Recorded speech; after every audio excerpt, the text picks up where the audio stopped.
Hello everybody, my name's Susanne. I'm just from EDP, I'm a volunteer there, and I'm a recovery coach, and I do some volunteering with groups and things like that, co-facilitating, and I'm making this video just to reach out to people who are struggling and people, our clients, and if you could like and share it, it would be great, because trying to get the word out there. And I was just going to give you a bit of brief story about my history, my addiction history. So I started off, I felt really awkward as a child and really shy and awkwardly shy, and it was horrific. Going to school, I was just full of fear, and yeah, so it was just like I felt like I didn't fit in. I felt I really had to work hard at fitting in, and when I got to about 13, 14, I had my first drink, and hello everybody. Yeah, I had my first drink, and I felt at one with the world. I felt like I could fit in. I felt like this is great. I feel like I can talk to people now. I'm not so shy. And yeah, so it went on like that. It was just, I felt like I could talk to the boys, and I could go out dancing, and it just took all the fear away instantly. But I believe I was born this way, really, because as soon as I had that drink, I never ever tried to control it once in my life, looking back. As soon as I had that drink, I drank till I passed out the first time. And then after that, it was like a weekly occurrence. When I had my pocket money, or I was hanging around with friends at the weekend. Whenever I got a drink, I got drunk. And I'd never ever tried to control it. Never went out just for a few and said, oh, I had enough that night. It just carried on and just wanted more and more. And then it turned into hanging around with people who weren't interested in school, and people who skived school, and I got into that, and I went from having an aspiration of being a journalist, really. I won an apprenticeship to do that, and from just wanting to hang around in the arcade and get wasted, basically. And yeah, so my life started off like that. I was in all the top groups, like I said, and I would have done really well, but it wasn't my journey. And looking back, I just wanted to drink and take stuff more and more, and I'd just be like, I found cannabis. I remember it just shows you what it was like, because I bought an eighth of cannabis the first time I tried it, and made me really sick, and I gave it away, and then the next day I wanted some more. And that was what my drinking and using was like. Just wanted more and more of it, and then I found the rave scene, and that was like I'd gone to heaven, really. It was I was dancing all the time. I was just awake all night, every night. And it was mainly weekends, and then it got worse and worse, and I had lots of different jobs, went to college and different things. I got expelled from 2 schools, just trying to fit in, desperately trying to fit in and people please, really. I was a class clown, and I went to college. I had part-time jobs, and I lost them more because I didn't go into work. I just like feel like I'm on a come down, or still want to party. I never wanted to go home. So I knew I was different back then, and all my friends wanted to go home and sleep it off and go to work and have normal relationships, and I just wanted to carry on. So, like I said earlier, I went from that aspiration of wanting to be a journalist to wanting to be a New Age traveller. I'd found them at these raves, and I thought, that's great. They just want to party non-stop. And this is what I want to do. This is heaven. And I thought it was all a laugh, all fun back then. I got into shoplifting and like begging in the streets, and just credit cards. Tried all sorts of dodgy things, and got into all with dodgy people. Well, I was dodgy back then, looking back, so I fitted in quite well. I picked people who drank and used like I did, and it was fun. When I was about 18, 19, this was.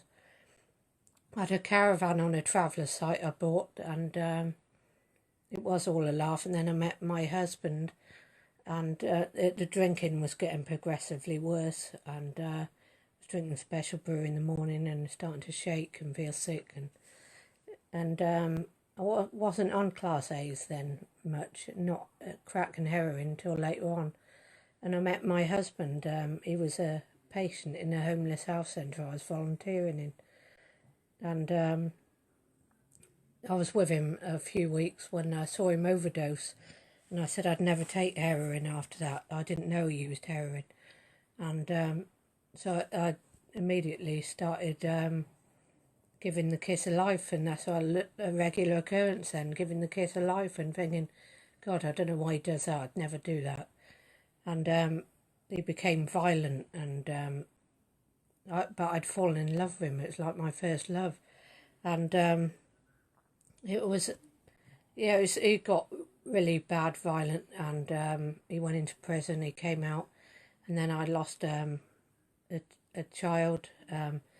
We had a child, and I thought that might change him. He might settle down, and I chose him over the child. Really, I just wanted to be. I thought I couldn't be without him. I thought I just wanted a family. I didn't want this. I didn't want to be on my own and without him. I was so codependent looking back, and yeah, so it carried on from then. I lost that baby, and shortly after I fell pregnant again. I thought, this is it, it'll change, and he didn't. And I found out early on when I was pregnant that I was going to lose that one, so I ended up drinking through the pregnancy. I thought, well, I'm going to have it taken anyway.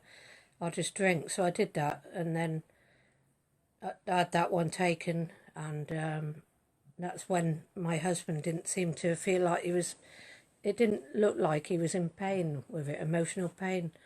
So, and he was taking heroin. So I thought, well, I'm going to try that. It might numb my pain. So I ended up on heroin for about 4 years. And this was my mid-20s. And then I started crack as well, and I fell in love with crack, and started going on methadone scripts, and was on that for 10 years. And when I was younger, I got put on diazepam, and I took lots of diazepam, and I remember having 4 doctors on the go once, and I had about 80 milligrams a day of diazepam, 40 of temazepam, mixed with drink and whatever drugs I was taking. And I went into rehab when I was about 25, and I was coming off 5 things then. I was coming off benzos, methadone, alcohol, heroin and crack, and I didn't sleep at all, but I loved it in there. I felt like I was in cotton wool, and I felt protected and safe. And as soon as I come out there to secondary, I didn't feel safe anymore. I felt like I couldn't deal with the world straight. And so I carried on, and it never got that bad again. It was more like the odd binge for a few weeks, but I just couldn't live with myself, and I had that irritable feeling. I was just like emotionally raw, and I tried going to meetings and things, but I kept going in and out. I was just that self-willed. I wouldn't listen to anybody. And it had to be on my terms all the time, and I was still shoplifting. I was still taking handfuls of pills.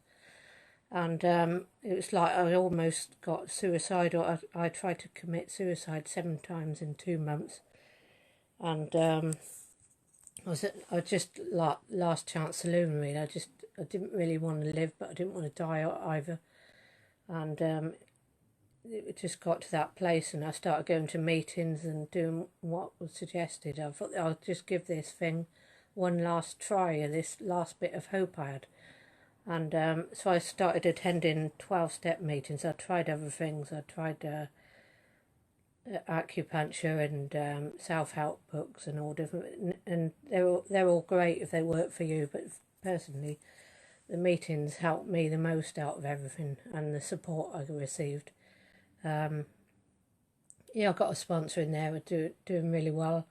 And then I met someone in the dry house, like you do, and a relapse because he brought drugs in my house.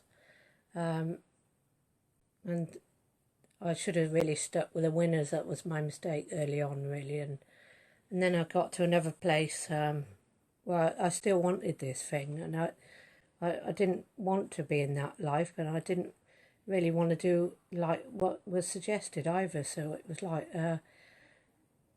controversy going on. It was just in my head. It was like inner turmoil, and yeah. So I got to this place where I just burst into tears one day, and it was like I did surrender, and it just took me years to get there. But when I surrendered, I finally became willing to give this my all and give this a good go, and I did what I needed to do for my recovery, really.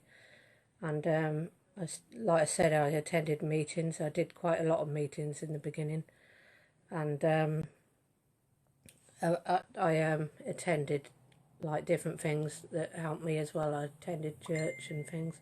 I know it's different for everybody, but personally, the meetings were my saving grace, and I had a sponsor, and they gave me stuff to do, like life skills, and I started helping other people, and that's been my saving grace also. I think it's like kept my recovery on track, really, and I try and help people where I can today, really, and yeah, I've got lots of people I help out, and that's why I help out at EDP, because I love it there. The staff are so friendly and they really care, and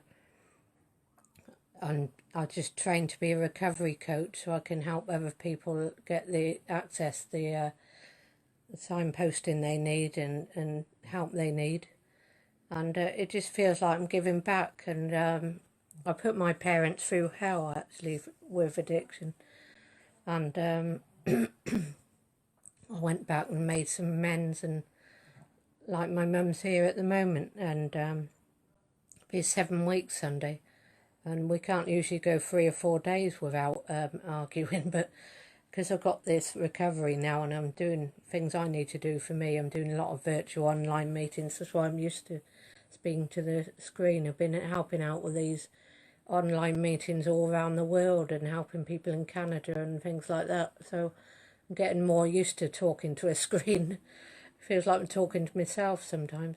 But usually on the ones I'm doing, you can see the faces, so I'm just looking at me on this one. Yeah, so like I said, my mum's here, and I've been very patient and kind, and I'm just so grateful I got this opportunity to be there for her, because it's like my really, it is like amends, and it's just like, I know I have no regrets looking back now. I feel like I've been there for her, and just done what I said I'd do, and shown up and been responsible, really. I've become responsible. I've become like, I've got a conscience today. Like I do the next right thing, like I open a door for someone, or like I'm doing some shopping for a couple of people, elderly people, during this lockdown, keeping my mum safe, and being there for people on the phone, and running meetings in this worldwide thing I'm doing. And yeah, it all keeps me busy, and I've got peace in my mind today, and I've just like, I'm not emotionally attached to any of this stuff anymore, because I've done a lot of work on myself. That's why I'm not going to go and suffer after I've shared it, because I think if I share my story, it might just help a few people, and that's the purpose of this. And I just hope there's someone out there that is getting something out of this, really. And if you've got any questions or need any signposted, please get in touch, because anyone can make it. You can see what I was like in addiction, and just reach out. And I know it's frightening to ask for help, but it's the best thing I ever did. And just quit. I just quit playing God in my life, really, and I ran out of my own ideas. Ran out of my own ideas. It wasn't working anymore. And it's just amazing, the friends I got in recovery, got my family back. Like I said about my daughter, she told me she loved me 2 nights ago, and she hadn't said that for years. And she found me again on Facebook when she was 14, and she let me see my grandchildren online, and there's just these things that keep happening. You too can have all of this if you just ask for help and start your journey with support. And you're not alone in this, especially with this going on at the moment. You're not alone. Reach out to us and we're all here for you. And yeah, like I said, I've got EDP, a volunteer out, which I want to be a recovery worker eventually, and working my way towards that, because I had a lot of health problems. I had Hep C and things like that, and I got treatment for that, and that's gone. And I'm going to America to meet my sponsor in September, and that'd be amazing. And yeah, I've got lots of friends through this recovery, and I've got lots of friends outside. I still go to bands. I still go to like pubs for meals and things. I haven't got to hide away from many of this. I'm strong enough in my character now, and to do these things and live a normal life. But the difference is I'm happy today and I've got peace. I'll leave it there, I think. Thanks. Is there any questions?